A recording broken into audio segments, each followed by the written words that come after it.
یه جوری بنده من دلم به تو که هرچیم الان بگم به تو یه گوشه از تموم حسمو نمیشه توی حرف بدم به تو.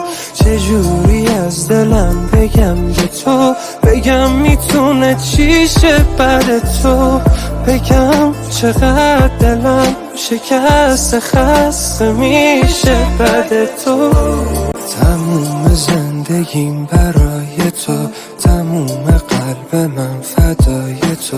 هوام شدی دوام شدی، من چی بشم برای تو، ماه بشم تو شبای تو، راه برم تو هوای تو، شاهد توی قصه بشم برای تویی که قلب منی، همه و غم منی، شونه تو خونم تن